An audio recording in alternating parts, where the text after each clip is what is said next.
Spotlights on the patio, it's time to highlight all the different people we talk to on the mic. Different variations and facets of life. Kicking it with Kim, she about to take us on a ride. Your favorite podcast, you can tune in worldwide. Close your mouth and just open up your mind. Listen with your heart, you never know what you'll find. The conversations we have is like gold mines. So pick up all the jewels, all the gems and the tools. Nothing's off limits, we don't follow the rules. More like dialogue, more than an interview. About to break the internet, Kim will keep you in the loop. The spotlights on the patio, it's time to highlight all the different people we talk to on the mic. Different variations and facets of life. Kicking it with Kim, yeah, she about to take us on a ride.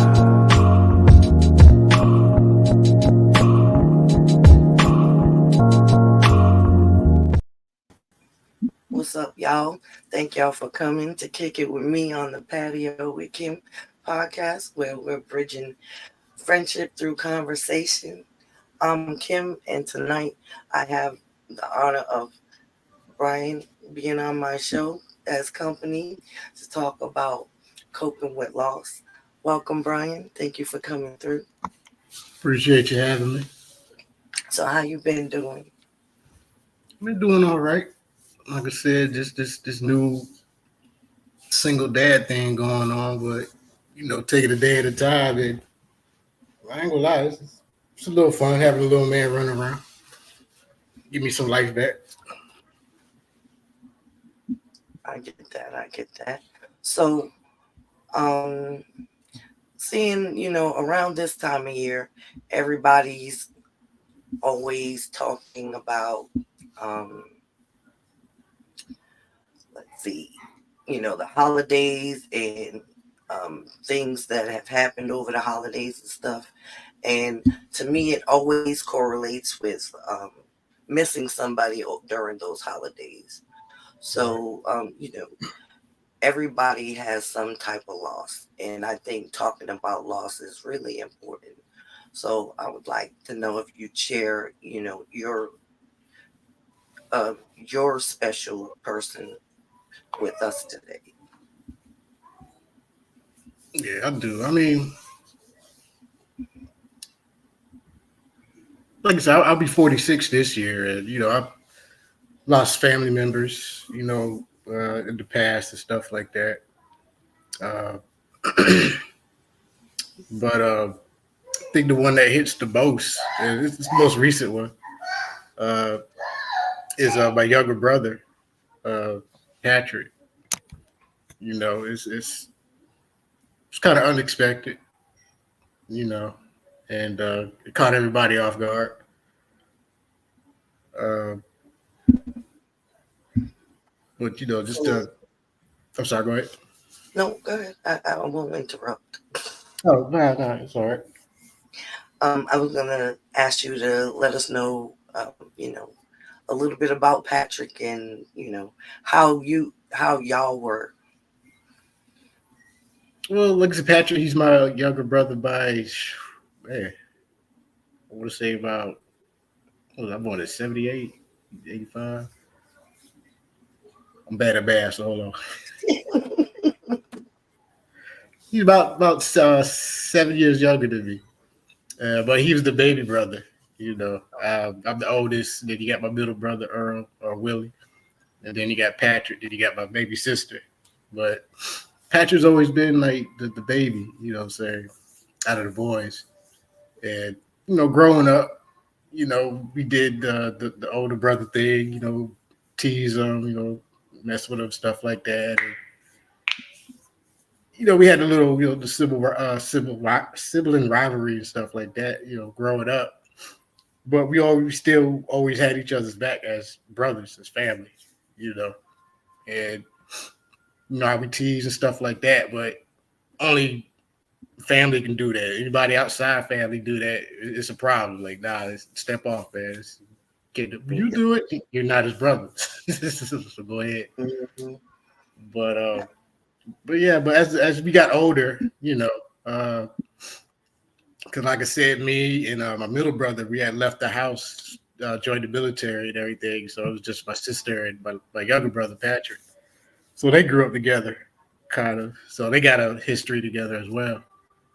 Um, but as we was adults, you know, I used to say because my brother, man, Patrick was the type to be like, if you go do anything like that you don't want nobody to know, don't do it around him because he'll tell. He'll tell, man. He'll tell you he's not going to tell, but he'll tell. Mhm. But He like, I'm not getting in trouble. This yeah, you. that's how he was. He'll take the heat off of him and put it on us. You know what I'm saying? So now my nickname for him, I used to call him Channel 5 News, man. So man, get out of here, man. You can't do nothing around Patrick. I was a But Patrick at one point. you were Patrick. Nah, but that's all he was, man. That's the dynamic of the relationship that we had. You know, it was understanding. But as we got older, you know, he went off, he joined the Navy and everything, and you know, tried to follow what everybody's supposed to. Everybody did the military thing, but my sister. But when we got older, we had our little, you know, differences and stuff like that. Uh, Not to really like, you know, get all into detail about it, but just to give a little general, you know, idea about my brother. Like I said, he did the Navy. He got out. When he was younger, we kind of teased him a little bit because we thought he was kind of a little soft, or you know, lack of better words, like my era. We used to call, oh man, you acting like a punk, you know, this, that, whatever, you know. But I'm born in 75, so I already know. yeah, so stuff like that. But he, because while I was in the military, still, I guess he kind of came out the closet, I guess, to me, and you know, the way our family was, we kind of like didn't grow up around that type of environment, whatever. But I've said some choice words to him and stuff like that, and you know, sort of how I felt and things like that. But I think I kind of went too hard on him when he told me, because I guess he was just tired of trying to keep it to himself. So he told me, but instead of me embracing it and showing that okay, it's gonna be all right, I took it another way.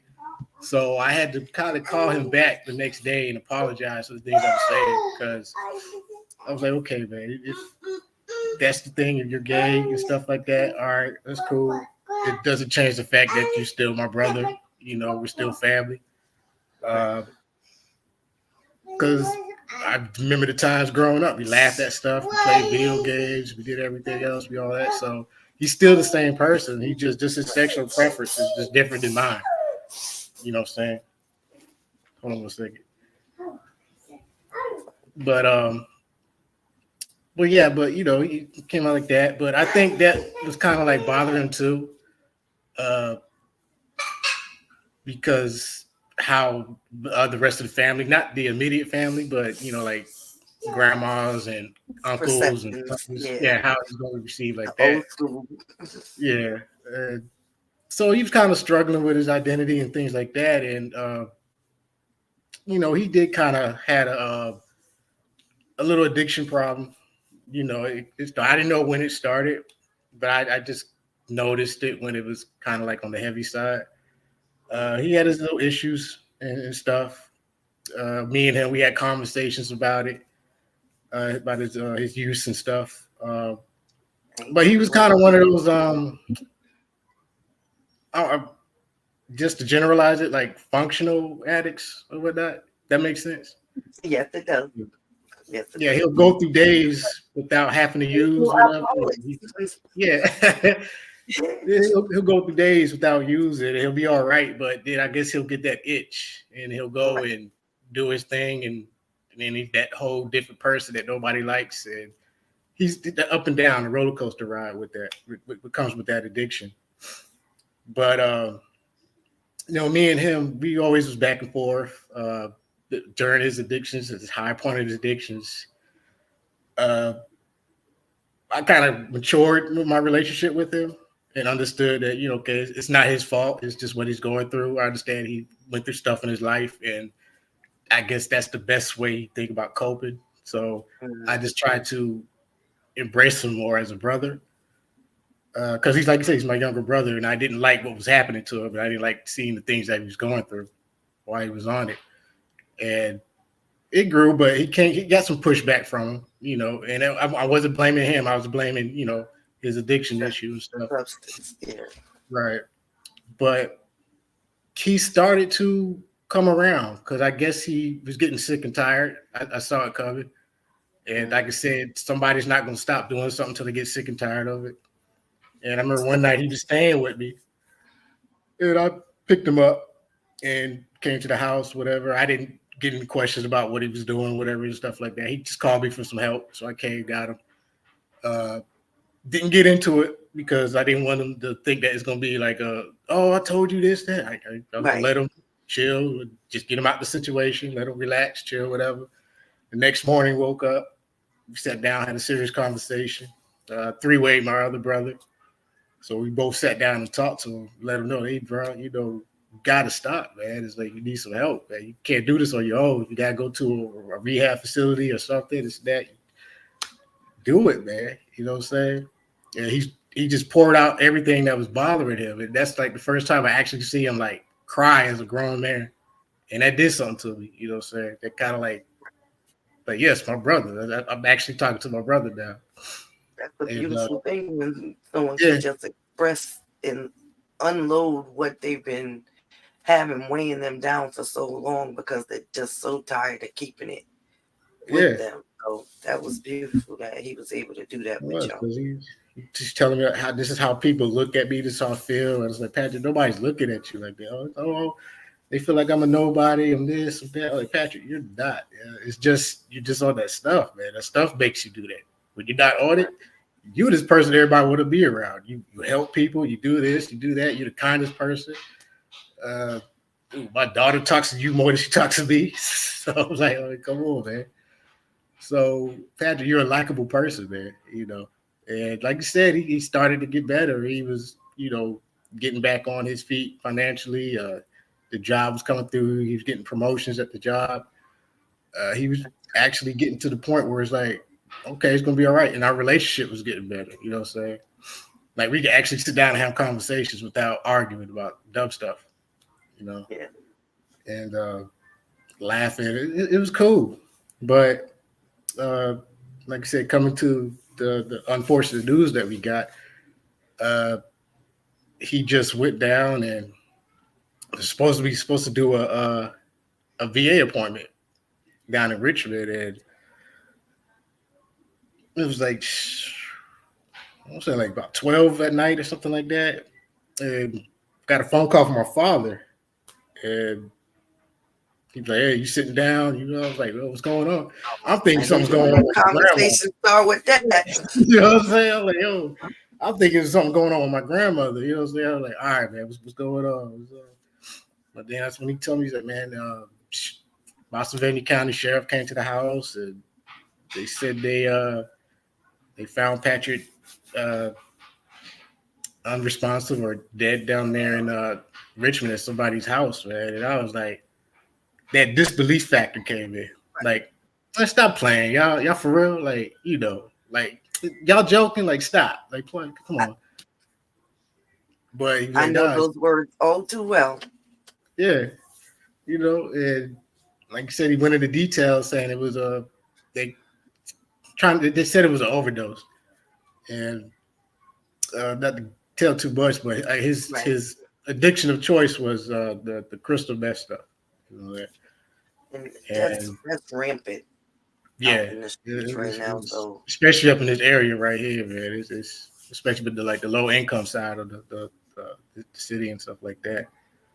But nah, that's the news they gave, and I went through like all these emotions just ran through me. It was anger. I was angry at him because I said to stop that stuff. I was angry at the person that was with him, like who gave it to him, who this, and I was like, I like kind of want to do some John Wick shit. You know what I'm saying? Just go down there like, all right, who gave this stuff to him? Who did this? Who did it? But and then it just came on to the realization, the sadness came in, and then that's when the crying just started, and then all this and all that, and it was hard, and just hearing the words saying he's not here no more physically. All the memories came back of us as kids, And then the memories came back when me and him started to actually start having a relationship as brothers again and stuff like that. I was like, yo, we just started getting cool, man. Like going on. And like I said, I'm a gamer and everything. I like Street Fighter, and the new Street Fighter came out. And me and him used to play online together.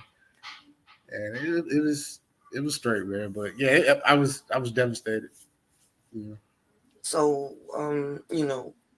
with your support system and what happened to find coping mechanisms, what were some of the things ways as the days, months, weeks went by that you had to learn or are still learning how to um, bring into your life to keep you from not so much not feeling that sadness, because you're going to always have that sadness, but turning it into a light for you versus something that always brings you down?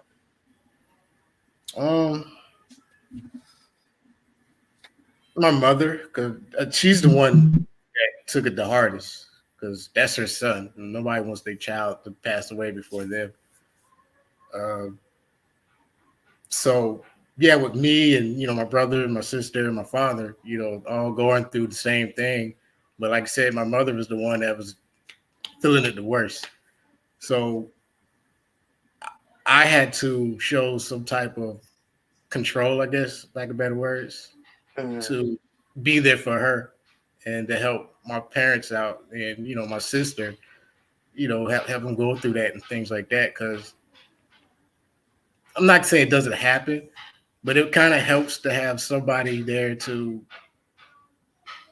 kind of be the sense of reason and not have it all dwellers. Because we can't say that everybody can't be feeling down and out. Not saying it doesn't happen, but somebody has to be there to kind of keep things going in line. And my father, he's very good at doing that.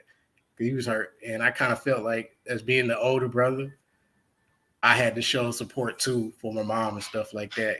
Let her grieve and let us, take care of the things that needs to be taken care of and when this process is going on and things like that. So that kind of helped me deal with it a little bit. Not say better, but no, I will say better. Deal with it a little bit more better, so to show strength toward my mom and everything like that, and just to be there for her, and show her that you're allowed to cry. We understand you're allowed to feel the way you feel. Nobody's grief is greater than another person's. We just look at you like you're the mom.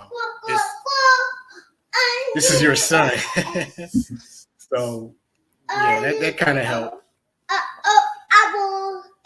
So how are you coping now? Let's go. Hold on a second. I want to keep talking over him real quick. Oh no, you're fine. I know how it is to have a little one around that needs your attention a little more. So it's all good.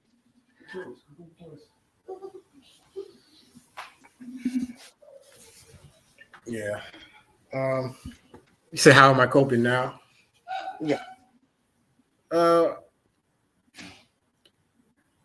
I'm at the acceptance stage of it, I guess. The understanding that it is what it is, the logic of it, and everything like that. And I kind of use his situation to kind of like warn other people that kind of was going through what he was going through, to kind of show them that, hey, man, there's no good outcome if you keep continuing doing what you're doing, especially when it comes to addiction and drugs and stuff like that. There are other avenues you can. Do me a favor. You do me a favor. Can you go in the room and watch the TV? And I'll be in there in a little bit. Put you in the bed. Okay, I'll be there. Go get in the bed. I'll be in there. Oh, he's actually gonna do it. All right. but no, it's just to use his story to kind of help other people that's going through it, to try to see if I can prevent somebody else from going through something like that. You know what I'm saying? Yes. So, are you still in the military? I did 6 years in the Marines. I did 4 years in the Air Force. I joined in '97 and I got out in 2007. Oh, Uh, okay. yeah, so I'm up here in Northern Virginia. A lot of government and contract jobs. Right now, I'm currently with DoD. With the defense logistics. So still somewhere with the military, but civilian side. Do you get a chance to like mentor or talk to the troops, or maybe even some of the youth in your neighborhood about I guess like an outreach program where you could possibly honor your brother with going out and just sharing your story with the community and letting them know, hey, if you're going through this or you have a family member that's going through this, you know, don't shut them out. Talk to them. If they want help every week, give it to them. Right. Nothing as far as anything like organized or anything like that. As far as like talking to troops or anything like that, we're all like on the high GS level where we work. So I'm around a bunch of like officers and stuff like that. So Okay. not really around anybody young. I'm 46. Probably the youngest person that I've seen working there probably in their 30s, something like that. Oh, okay. Yeah. So, So but I do like just people passing through my life. If they're going through similar things, I'll give that experience and talk to them, stuff like that. that's cool. But I know you had a little fella, so I'm not trying to take up a whole lot more of your time. I Oh only no, have you good. Go ahead. one or two more questions. So do you have any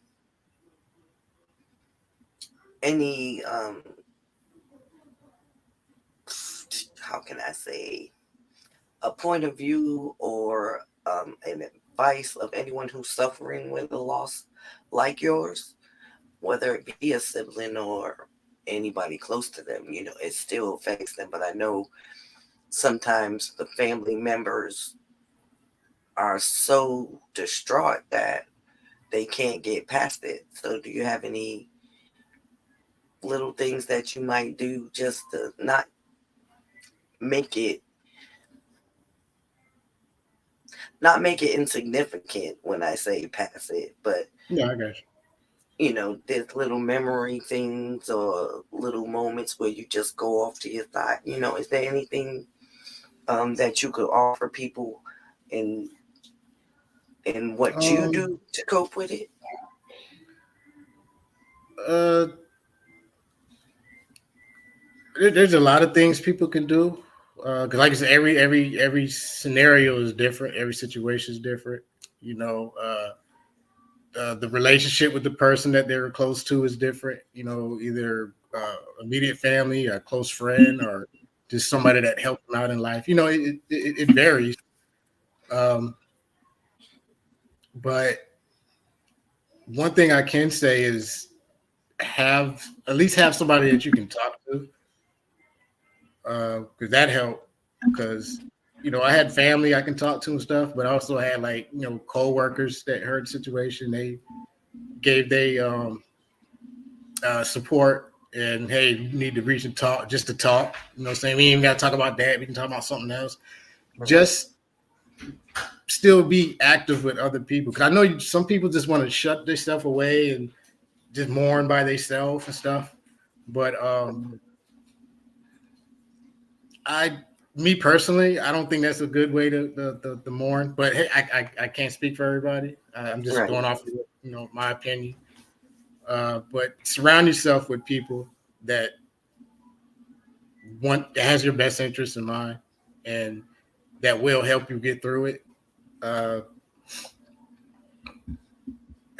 just like I did, because yeah, I'm trying to be hard and stuff about it, but at the same time, that's still my brother, that's family.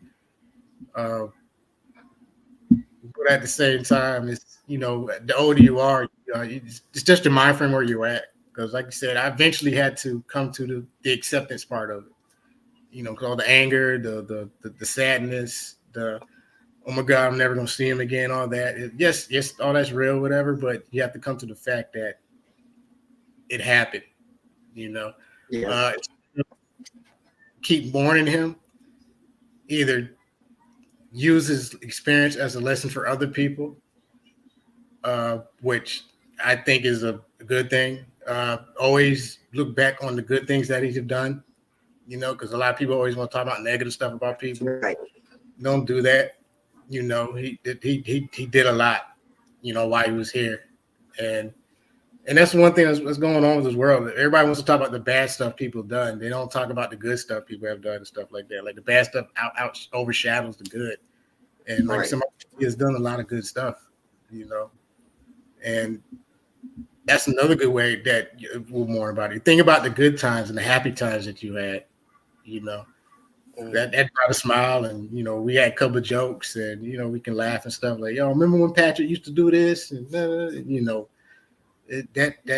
brings a smile, what I'm saying, to me. I But don't know how I would feel. I have 12 siblings, wow, so yeah, I can only imagine.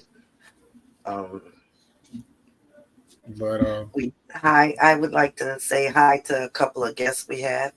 Hi, Willie. Thank you for tuning in. Hey, Jen. What's up, fam? How you doing? wow, hey, what's Jen, going on, y'all? Jen said her friend's son died at 2 years old from a pool drowning, and she was supposed to be at the party and she didn't go. That had to be that had to be Wow, devastating. Um, the closest story I have is my oldest child's father died right before he turned 4 in a car accident, and he was the youngest. So wow, his family took it real hard, especially his father. I can imagine. Yeah, So it's always helpful to have people that you can just turn to and talk to. That's great that you do have that support. And before I end everything, because we both have obligations to our children. nah, you straight. Um, would there would you like to say any other words of or wisdom? Would you like to do any shout outs? Um, like I said, it's tomorrow's not promised to anybody, and like I said, I'm not speaking nothing on nobody. I'm just speaking the facts. Uh, People keep saying live your life to the fullest, but just try to leave a mark on the world in a good way. You know, because like you say, you never know who's watching, who's paying attention, who you're inspiring. You know what I'm saying? Because like I said, I'm the type of person I try to do stuff. Well, I don't try. I do things to help people because it's the right thing to do. It's not because look what I did. I did this. That's not me. You know what I'm saying? Because I know there was times where I needed help and stuff like that. So I tried to give back because Right. yeah, I've been through some stuff in life, and I had the support systems and everything, and it's just you try to just to give back and try to help as much as you can.